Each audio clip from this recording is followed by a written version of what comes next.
there's a bitter paradox that we all see but rarely voice. Whenever a recession hits, whether it's the dot-com bubble, the 2008 financial crisis, or a global shock like a pandemic, millions of people lose their jobs, lifelong savings vanish, and dreams are put on hold. The media overflows with stories of loss and fear. Yet, at the same time, in the midst of all this chaos, a very small group of people don't just stay unscathed. They get wealthier at the fastest pace in history. It keeps repeating itself, like a script that's already been written. The question is, if recessions are truly economic disasters, why do they always become golden opportunities for the same small group of people? If you've ever lain awake pondering this question, stay until the end of this video. Because the answer isn't luck, it isn't cheating, it lies in a rule of the game that nobody teaches us in school. When you hear the word recession, what is your first instinct? Tighten your belt. Cut every non-essential expense. Pause investment plans. We switch into survival mode. We tell ourselves, just hold on, wait for the storm to pass, and everything will go back to normal. Sounds reasonable, right? It's a completely natural reaction. Our brains, a survival machine honed over millions of years, shout, "Danger! Lock everything down! Protect what you have!" And here's the most important part. I want you to know this. It's not your fault. It's instinct. But today, I'm going to share a truth that might make you uncomfortable. It's precisely this just survive strategy that is the most cunning trap of all, keeping 99% of people stuck, never escaping. It guarantees that when the next cycle comes, you'll start right from the same vulnerable position you're in today. We're taught that recessions destroy wealth, but that's not the full story. The truth is, recessions don't destroy wealth, they simply transfer it from one person to another. Think of it this way, in a normal economy, everything holds its value fairly steadily, but when a recession hits, the system shakes violently, panic sets in. And in that panic, two groups of people emerge. On one side are the forced sellers. They might be a family that's lost their primary source of income, forced to sell the home they love just to cover expenses. They might be a small investor, watching their portfolio bleed red every day, unable to handle the pressure, and compelled to sell stocks at rock-bottom prices. These are people backed into a corner, with no other choice. On the other side is another group. They're not in a rush. They stay calm. They have cash on hand, and they see quality assets being sold at unbelievable prices. They buy that house, that stock, or a piece of a company. They're buying someone else's future at yesterday's panic prices. Assets don't disappear. They just change hands.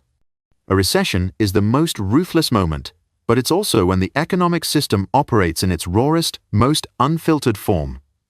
If you understand this, you've understood 50% of the story. So, what really creates the difference between the forced seller and the one who can afford to wait? Many people think it's money. The rich have more cash, so they can buy. That's true, but it's just the surface. The deeper root cause doesn't lie in how much money you have in your bank account. It lies in the structure of your life.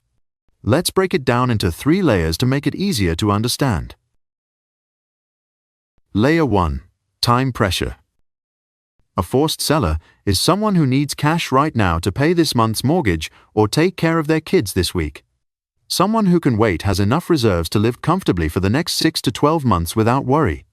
Time is the most precious asset in a crisis. Layer 2. Liquidity. This may sound like a complex concept, but it's actually very simple. It means, how quickly can you convert your assets into cash? Someone might have assets worth millions of dollars, but if it's all locked up in real estate or a losing business, they can't access it to spend. They lack liquidity. And when options run out, they're forced to sell those valuable assets at a discount. Layer 3. Income sources. If your entire financial life depends on a single paycheck, you're standing on one leg, one gust of layoffs, and you fall. On the other hand, someone with multiple smaller income streams, no matter how modest, has an incredible psychological stability. They know that if one source is affected, there are still others to rely on. Imagine 2 people, each earning $100,000 a year. but one lives entirely off that income, with no savings and no side income. The other lives on only $70,000, using the remaining $30,000 to build an emergency fund and additional income streams. When a recession hits, and both face pay cuts, who do you think will make the wiser decisions? The loser in a recession isn't the poorest person. It's the one with no choices left. But why, even knowing this, do most of us still act the wrong way when a crisis strikes? The answer lies deep in human psychology. There's a cognitive bias called loss aversion. Economists have shown that, for the human brain, the pain of losing $100 is twice as severe as the pleasure of gaining $100. Now, multiply that feeling thousands of times. You open your investment app every day, and the numbers keep turning red. You turn on the news, and all you hear are words like collapse, unemployment, and crisis. Friends and colleagues around you are also selling off. Your brain stops analyzing logically. It's screaming one single message: run. And in that state of extreme fear, we make our worst decisions. We sell at the bottom. We give up the best opportunities, just to gain a tiny, temporary sense of safety. Most of the worst financial decisions in a person's life are made when they're truly afraid. Be honest with yourself for a moment. Have you ever sold something, a stock, an asset, or a possession, simply because you couldn't bear the fear of watching its value drop every day? So, how do we avoid being swept away? How do we build a stronger structure? Here are 4 practical principles you can start applying today. Principle 1. Understand cash properly. Cash in your emergency fund isn't meant to generate returns, it's meant to buy time. Your goal is to have enough to cover 3 to 6 months of living expenses. That number may sound intimidating, but don't let it discourage you. Start with 1 month, even 1 week. The key is to start. This fund isn't an investment, it's insurance. Insurance against making stupid decisions when panic sets in. Principle 2. Don't wait for perfection to learn about money. You don't need to be a financial expert. You just need to understand the most basic concepts, the difference between assets and liabilities, how cash flow works, and the idea of economic cycles.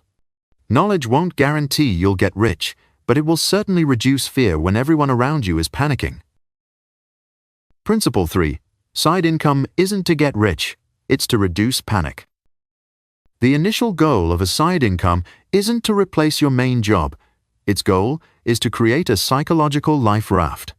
Even just a few $100s a month, knowing you have another source of cash flowing in, completely changes how you respond to pressure. And the final principle, the most important one. Principle 4. In a recession, your first goal isn't to get rich. Your number 1 goal is to avoid being forced to sell anything. When you're not under time pressure, not under financial pressure, you gain the greatest luxury, calmness.